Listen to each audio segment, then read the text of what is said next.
In this lecture, I feature a old song, well, that is Eagles Take It to the Limit. Okay, this is the old song released in 1975. Well, so far, problems we studied are not that hard.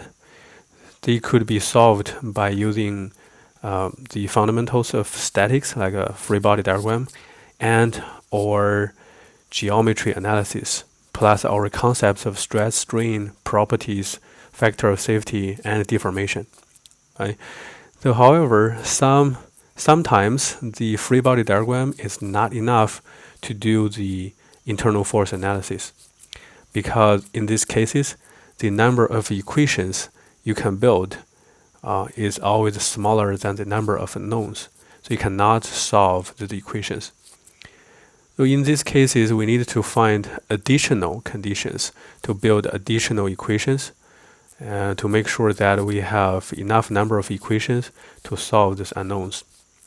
These problems are called indeterminate problems, and we have to solve them by taking them to the limit. Right? We will use some geometric limits to study the situation and to build our additional equations, and those equations are called compatibility equations.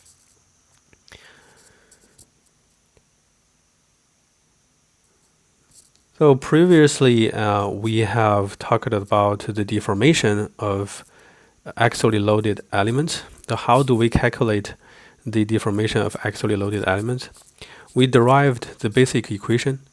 If you have forgot the equation, like perhaps you can just review our previous lecture and know how to derive the equations, right?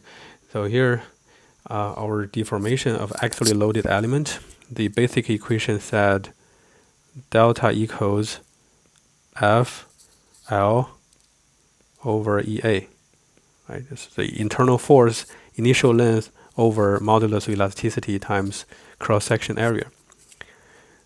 And we have other versions of this equation where if you have several axially loaded elements stacked together, right, so we can just solve the deformations of each of them, then sum them together, so we can get the overall deformation. Right, it's Fi Li over Ei Ai.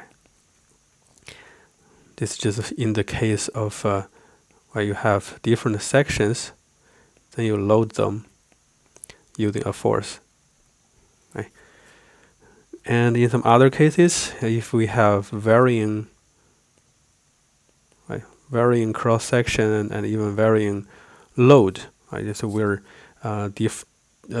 calculating the deformation, the overall deformation, then we have to use integral. So we'll need to figure out what is the distribution of the internal force. E perhaps is a constant, and what is the deformation, the distribution of cross-section area, right? dx. Right, these are just three situations, three equations for three different different situations. So the first one is a very simple case, and then we have multiple components and varying cross-section and varying loads cases. And we have given several examples to use these equations to solve the problems. Right? So today we will look at the indeterminate axially loaded elements. I have basically introduced what does this mean.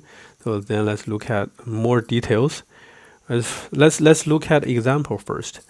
Okay, it's an aluminum alloy pipe. This is the pipe 1. Okay, the pipe 1 is aluminum. And pipe 2 is steel. Right, so aluminum pipe is connected at flange B to a steel pipe. Then the assembly is connected to rigid support at A and C. Then determine the normal stresses in these two pipes. Okay, the material properties, cross-sections, length, and loads have all been given. So we're asked to determine the normal stress. Right? So we're asked to determine sigma 1 and sigma 2. So how can we solve it? So logically, we just need to use f1 over a1 and f2 over a2, right, to find these two values. a1, a2 have been given. We just need to find the internal forces, right? What is f1? What is f2? If we can find these two internal forces, then we can solve it very easily, right? So the question has been simplified into how to find the f1, f2. Okay, then how do we find this f1, f2? Of course, free body diagram, right? Let's try to use free body diagram to find f1 and f2. Okay, now how can you cut it? If you want to find f1, right, you need to cut it between a and b, make it free. Then you can select which part you use. Well, if you want to use the left part, start it from point A, then you cut it free and make the f1 here. Right, then you need to add other boundary conditions. In this case, you will have ax, ay, and an m here, right? So based on this free body diagram, you can write what ax plus f1 equals 0. Can't be solved, right? Because a2 and f1 are both unknowns. Right? In the same way, if you do the f2 and cut it from here, make it free, and add f2 here, then you will have cx, cy, and m here. Again, you cannot solve it because two unknowns and one equation, right? If you count this one, equation 1, here you have f2 minus cx equals 0. This is equation 2. Put them together, you will have 4 unknowns, 2 equations, right? More complicated. Then you can find another equation by looking at the middle parts, right? If you cut it, then you get this one, free body diagram. Then based on this one, what can you write? Right, it's a negative f1 plus 175 plus f2 equals 0, right? If this is our equation 3, so you can see how many equations we have, 3. How many unknowns we have? 1, 2, 3, 4. Right, we have 4. 3 equations, 4 unknowns. Right? Can you solve them?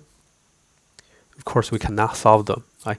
So this is called the indeterminate problem. Then let's see how to solve this type of problem and finding these internal forces. Okay, this slide summarizes several simple situations. So you can see in the first case, you have a free bar, then add F to it. Then if you want to determine the internal force, well, you can see what will happen. Right? You cut it, make it free, then add this F1. Then the equation you can write is that Fx equals 0, the F1 equals 0. This is not the case, right? This is not mechanics of materials. When you add F to a free bar, then it will go away. It will not be static, right? So this will be a dynamic problem. It's a dynamics problem, right? Then let's see case 2. One end is fixed. When you add an F, this will be easy enough. You cut it in the middle, then make it free. So add F1, right? So you can derive that F1 equals F. Right? This can be easily solved by using free body diagram. Then the case 3, very similar, just you have 2 sections, but you add F to here.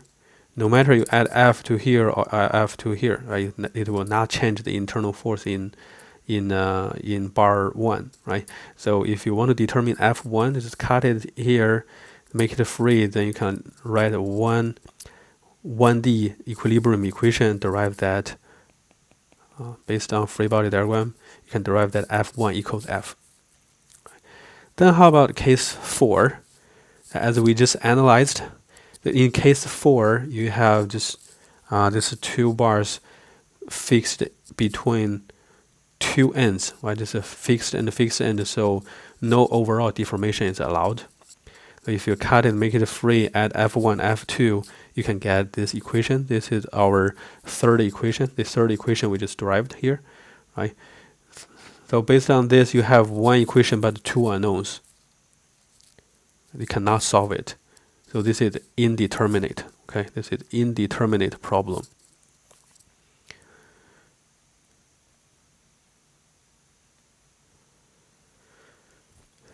So basically, we need several steps or 4 steps to solve indeterminate problems. So the first step, the same as other previous problems, where we can use free body diagram to see how many equations we can write. Right? Is use the free body diagram, then we can derive, let's see, 3 equations. Fx equals 0, Fy equals 0, and M equals 0. Right? You can write 3 equations, sometimes 2. Right? If you have only one force along x direction or y direction, then it's meaningless. 2 equations. But anyway, it's 2 or 3 equations. This is the number of equations we can write. We call it NE.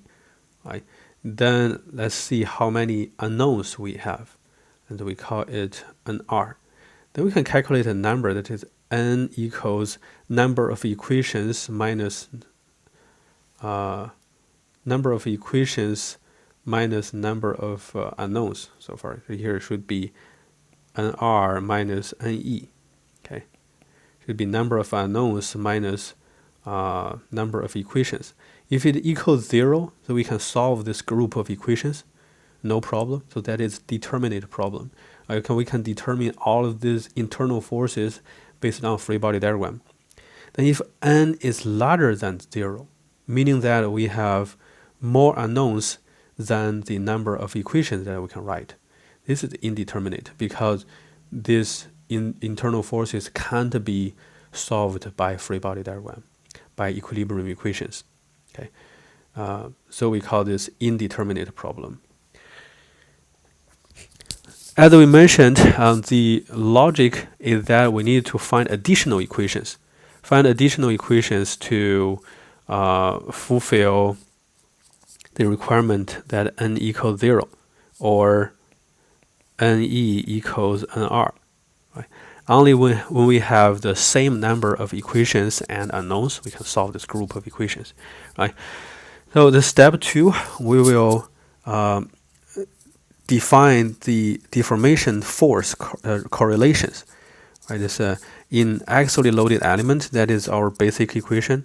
We can correlate the force, internal force F, to the deformation delta.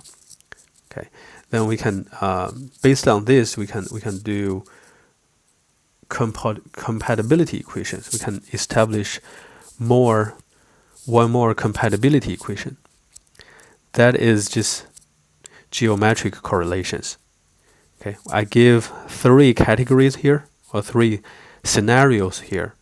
Okay, in the first scenario, as shown here, this is exactly the same as our example 6. Right. You can see here we have 2 axially loaded elements, and they are fixed at 2 ends. As we analyzed, why there's no overall deformation is allowed. This is exactly the same as what we analyzed for the thermal effect, where we have a bar at both ends fixed. Then there's no overall deformation is allowed. What does that mean? Meaning that delta 1 plus delta 2 equals 0, right? The overall deformation is not allowed or equals 0, right? So this is our equation, the additional equation that you can use, right, to supplement the equilibrium equations you derived from free body diagram. Since there you lack one equation, right, you have one less equation than the number of unknowns. So we just establish one more equation to supplement those equations here based on compatibility equation. And in this case, this compatibility equation is just delta 1 plus delta 2 equals 0. Right? So what does the second equation mean? This is just for a situation that if you have a gap here, okay, or here, or in the middle, right? If you have a gap, then the overall allowable deformation is just the gap. Okay. For example, in this case, if we have two fixed end and you have two bars stacked together, and you add F here or P here, right? Then this overall thing will be stretched. This part 1 will be stretched, so it will need to fill the gap first, and then this load on this right end, right? Then the part 2 will start to be compressed and become shorter, right? So overall, the overall deformation will be equal to the gap. Okay. Then in the second scenario, we have just two axially loaded elements perfectly bonded to each other. Okay, perfectly bonded to each other. So what do we mean? We mean one perfect example for this is steel reinforced concrete. Okay, as shown here, the steel rebar is put inside the concrete, and they are perfectly bonded to each other. So when you add load P to it, right, this deformations of the steel bars inside and the matrix concrete, they'll always be the same. Okay, they will always have the same deformation, meaning that delta 1 equals delta 2. Okay, another example is composite material, like a metallic composite. You have copper or steel and aluminum plate are just glued together or bolted together. So when you stretch them using a P, they will always have the same deformation. Okay, this is delta 1 equals delta 2. So based on this, we can write another equation. Okay, but saying this, just after you realize that this compatibility equation, this delta 1 plus delta 2 equals 0, so it can be extended to F1L1 over E1A1 plus F2L2 over E2A2 equals 0, right? So in this case, it will just become F1L1 over E1A1 equals F2L2 over E2A2. Okay, so normally LEA are constant, right? Just your F1, F2 will be correlated. So here you get one more equation to supplement your equilibrium equations. Right? This is what I mean. Then how could we have a gap in this kind of scenario in the category 2? This is just sometimes in a case that you have a bolt and a sleeve, right? So they are tied somewhere, so that when you stretch them, they will have the same. They will have the same situation. But sometimes in the bolt, between the bolt and the sleeve, you may have kind of gap here. So this happens sometimes. Okay, just only in this case, you may have additional forms, some other forms of this equation. This is delta 1 equals delta 2 plus or minus a gap. Okay, so in the third category, the third scenario, just we can analyze the compatibility based on similar triangles. Okay, we tried this type of problems before, like just rely on triangle similarity to solve problems.